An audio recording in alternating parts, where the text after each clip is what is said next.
अस्सलाम वालेकुम गाइस, मेरा नाम है अलीना और आप देख रहे हैं मेरा YouTube channel it's our cuisine. आज की ये मेरी रेसिपी है क्रिस्पी पकोड़े। ये रेसिपी मैं थोड़ी यूनिक और डिफरेंट तरीके से बनाऊंगी। उम्मीद है आपको मेरी बाकी रेसिपीज़ की तरह ये रेसिपी बहुत पसंद आएगी। चलिए अब आइए बनाना स्टार्ट करते हैं।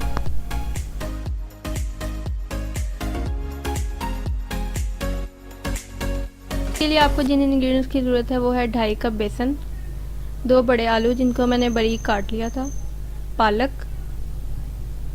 प्याज इनको मैंने बारीक काट लिया था,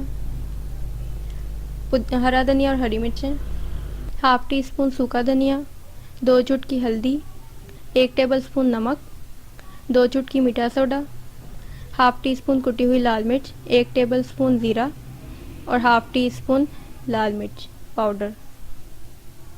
यहाँ पर मैंने सबसे पहले बॉल लिया है और इसमें मैंने आलू डाल दिए हैं। आप इसको आलू बारीक काट लें या आप कद्दूकश कर लें, आपकी अपनी मर्ज़ी है। आलू डालने के बाद प्याज को भी मैंने जो था इस तरह बारीक स्लाइसेस में काट लिया था। अब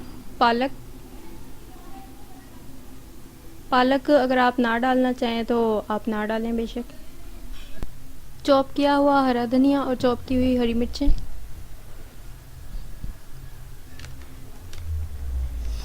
और अब हम इसमें बाकी के सारे मसाला जात भी ऐड कर लेते हैं।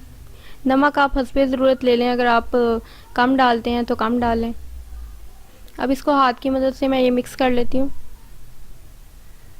आप किसी चम्मच का भी इस्तेमाल कर सकते हैं इसको मिक्स करने के लिए।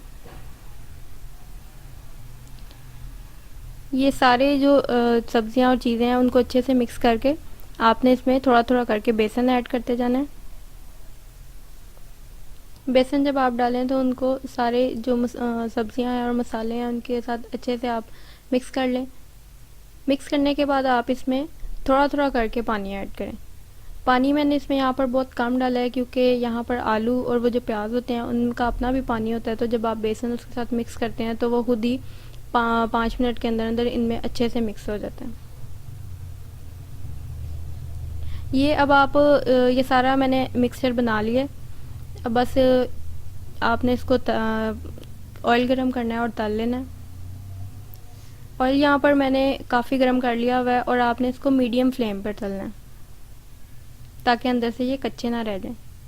मैंने यहाँ पर हाथ का इस्तेमाल किया है, आप चम्मच का इस्तेमाल भी कर सकते हैं।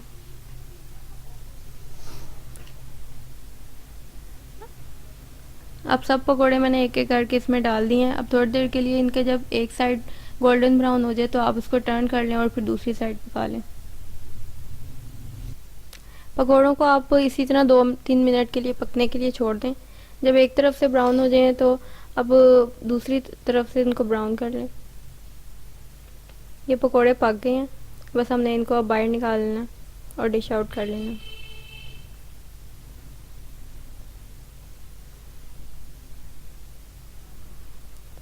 इनका कलर आप देख सकते हैं कि कितना अच्छा लग रहा है।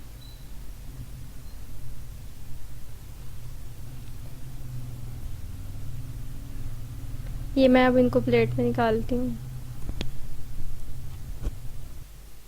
ये मैं पकोड़ा आपको अब तोड़ के दिखाती हूँ कि कितना क्रिस्पी है